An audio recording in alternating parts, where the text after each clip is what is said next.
Straight ahead on 12 News, trying to make getting around easier for everybody. We'll show you Hennepin County's challenge of trying to keep up with a federal law. Then, a Plymouth woman's mission to provide coats for kids in need. And later, these people are starting to see the vision of what they can do with Barnwood. A revival of Barnwood in Brooklyn Park. 12 News starts right now.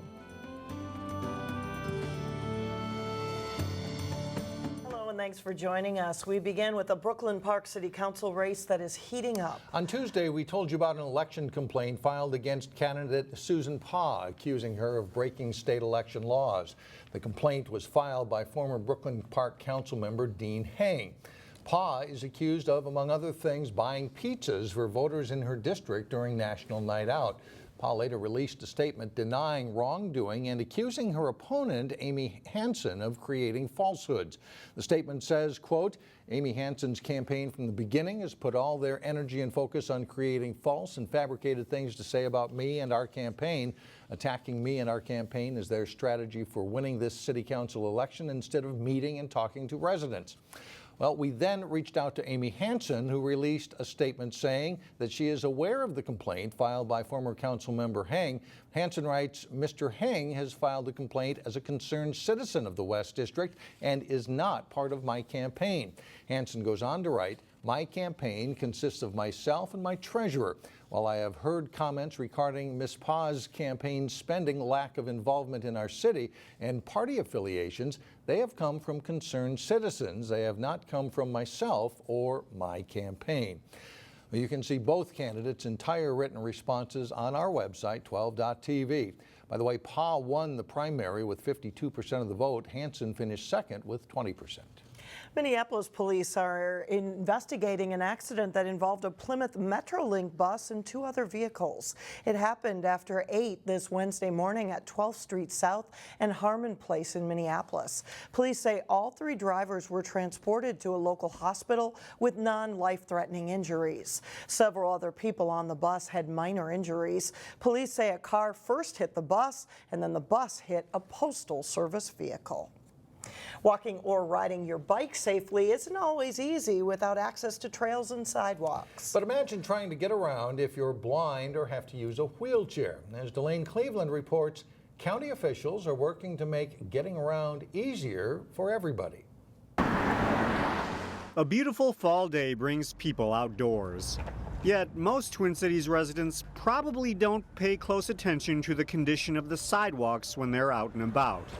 But if you're in a wheelchair like Sue Warner, you have no choice. I've come across situations where there's a light pole, so there's a sidewalk, but the light pole's right in the middle and I can't get around it, so I have to backtrack. She also has to be on the lookout for spots where there's cracked cement or other obstacles that could get in her way. I've gotten trapped on the entrance ramp to Highway 100 crossing. So when you're wheeling in a wheelchair, anything can happen. To help make life easier for people with disabilities. You can see a lot of evidence of cracking, again, most likely due to poor drainage in the area. That's where Hennepin County Transportation Engineer Jason Piper comes in.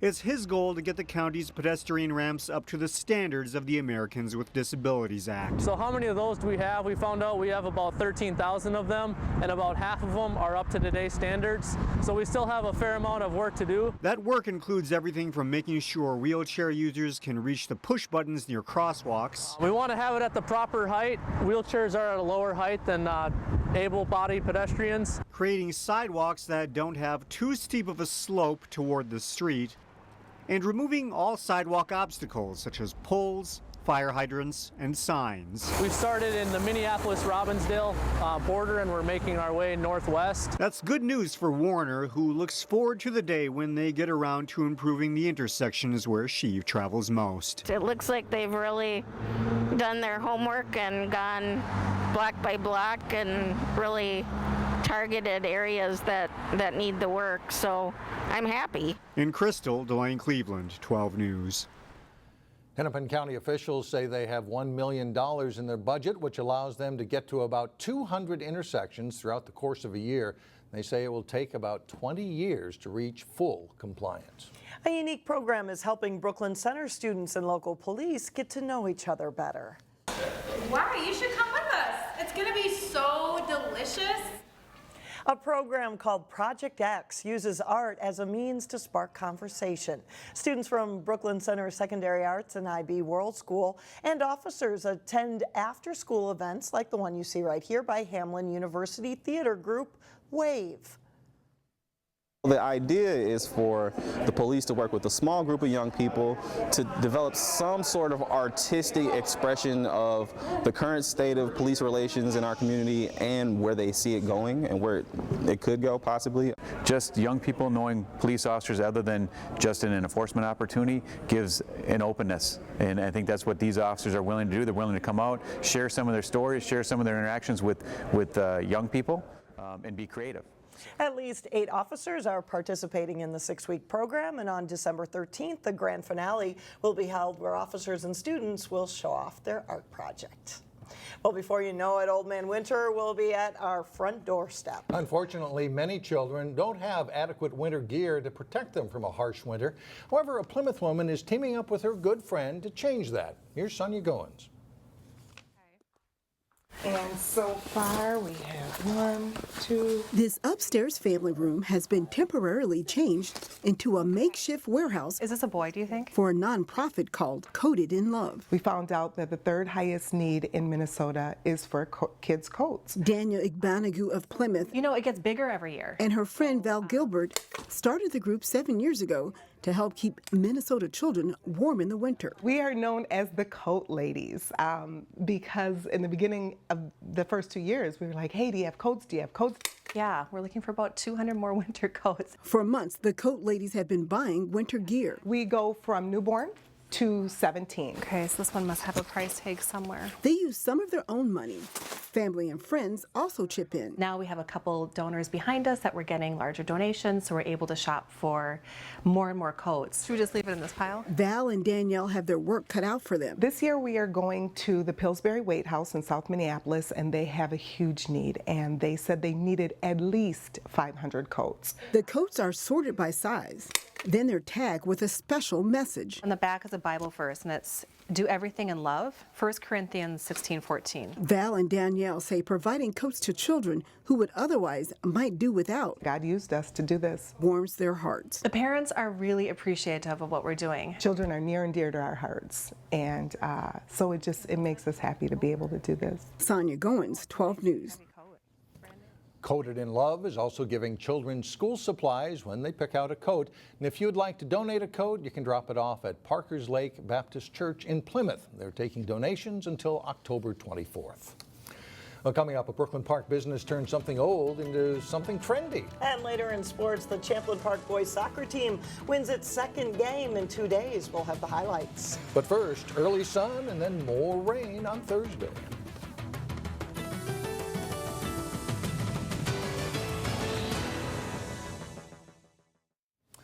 Our next story is an example of something old becoming new again. And when farmers need an old barn door torn down, there is plenty of demand for the old wood. Reporter Shannon Slatton shows us how one woman has made a Brooklyn Park business out of reclaimed barn wood.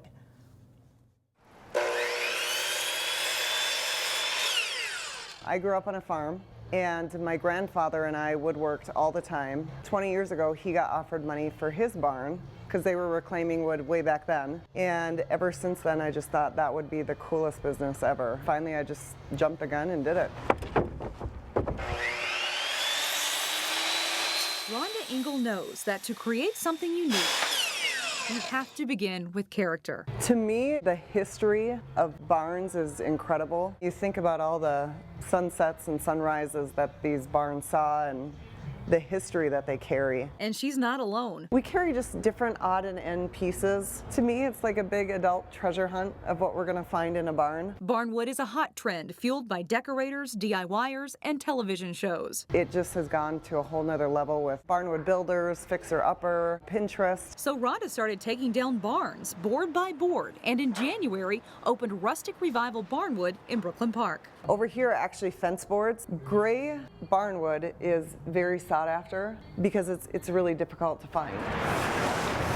Now her business has grown to the point that she employs contractors to build pieces. This is an old boiler door, and then in here is a cool little secret compartment. If you are in the market for a Barnwood accent wall or craft project, know that it's not a money saver. There's such a process to it, so it's not a cheap process by any means. But Rhonda offers cheaper pieces for starter projects and says there's always a sale going. Everything against the wall is 50% off. When it comes down to crafting a piece you truly love, you can't put a price tag on character. Somebody can definitely go to the store and save money doing that, but they will never get the character that Barnwood has over the 100 years it's been there. In Brooklyn Park, Shannon Slatton, 12 News.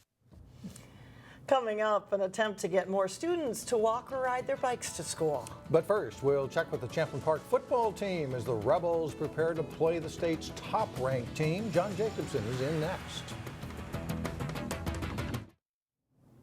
The 25th season of Champlin Park High School football is going pretty well so far. The Rebels are 4-1 going into this Friday's game against top-ranked Totino Grace. Here's Jason Malillo with more on Champlin Park's hot start.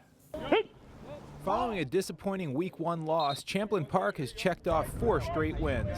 The guys have been holding together and they've been doing a nice job. We can still get better. We can play a lot better, and that's what we're pushing for. We're trying to take the next step. But yeah, it's a nice start. We'd like, just like always, we're always looking to improve. A lot of listening and a lot of understanding that every individual player needs to play their own part, and not everybody can be an all-star, but we all come together and make it work. The Rebel offense has come alive since Week 3 with sophomore quarterback Bennett Otto and senior receivers Marcus Hill and Cameron Witt serving up a high-flying attack. It's just like something you dream about. You watch TV and you watch these pros and these college players do it, and it's like, man, it'd be beautiful to have something like that. And then you go out there and you can see the chemistry, and it just feels like, it's family. I love both of them. We just have a blast on the sideline, just cheering for each other. So when I see him catch a ball, it's like, man, I'm gonna go do the same thing. Just kind of friendly competition. On the other side of the ball, the Champlin defense is still a work in progress. The Rebels did pitch a 7-0 shutout of Centennial in Week 2, but they've given up 65 points the last 2 weeks. Facing top-ranked Totino Grace this Friday, the Rebels know they'll have to dig in and bring their best effort. Jason Malillo, 12 Sports. The Rebels game this Friday is at 7 o'clock at Totino Grace. You can see it live on Channel 12 and our HD Channel 799 and online at 12.tv. It also replays Saturday night at 10 and Sunday morning at 10. Champlin Park, Totino is just one of several games in the area kicking off Friday night with a couple of Saturday games this week as well. Armstrong celebrates homecoming with a tough matchup Friday against unbeaten Spring Lake Park. Maple Grove, coming off a win over Wayzata, is on the road to play Minnetonka.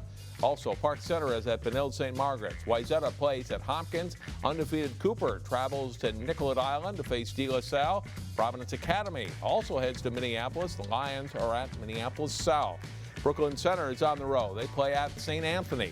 And West Lutheran, without a home field of its own, plays its homecoming game Friday night at Brooklyn Center High School against Houston. It's Houston, Minnesota, not Texas. And on Saturday, there are a couple of games. Breck playing at St. Paul Harding, while Osseo is home to face Centennial for the Orioles' homecoming game. We'll have more on that day-long celebration in Osseo Thursday starting at 4 on 12 News. High school soccer playoffs get underway next week. Champlin Park played a non-conference match Tuesday night when they hosted Minneapolis Southwest. First half, and the Rebels, Fidel Cabor plays a nice through ball ahead to Armand Jacinek, who goes in to score, and Champlin Park has a 1-0 lead. Later in the half, same combination. Cabor crossing the ball, Jacinek, a nice one-cut shot for a goal here. Champlin Park leads Southwest 2-0 at the half.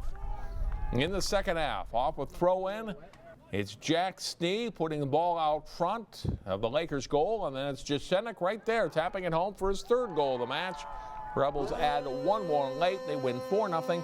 Champlin Park is now 7-4-3 on the season. And Mike and Alex, one other sports note, Maple Grove boys cross country team won the St. Michael Albertville Invitational with senior Alex Miley finishing first. Okay, thanks a lot, John. And now to Local Vote 2016 as we continue to hear from Osseo school board candidates. Pa Ann ran for school board 2 years ago. He works for the city of Brooklyn Park. Jacki Girtz is an incumbent who was elected in 2012 and is seeking a second term. My name is Pa Ann. I have lived in Osseo School District for over 15 years and have 3 sons who attend schools in the district. I have watched the system work well for them. Nonetheless, the system has not worked well for all of our children, and that should change. That is why I am running to be elected for school board.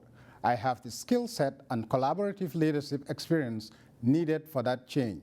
As a resident and employee of the City of Brooklyn Park, and as a member of the steering committee for Brooklyn Park 2025 strategic plan, I have extensive insights to the educational needs of our communities. My commitment is to leverage our diversity as an asset to enhance achievement levels of all our students. I ask for your support. Vote Pa Ann. Thank you. My name is Jacki Girtz, and it has been an honor serving Osseo School District and its communities for the last 4 years. My husband, John, children, and I have been residents of Brooklyn Park and Maple Grove for 14 years. I have been involved in schools ranging from volunteering in classrooms to serving on committees where we work to help students succeed.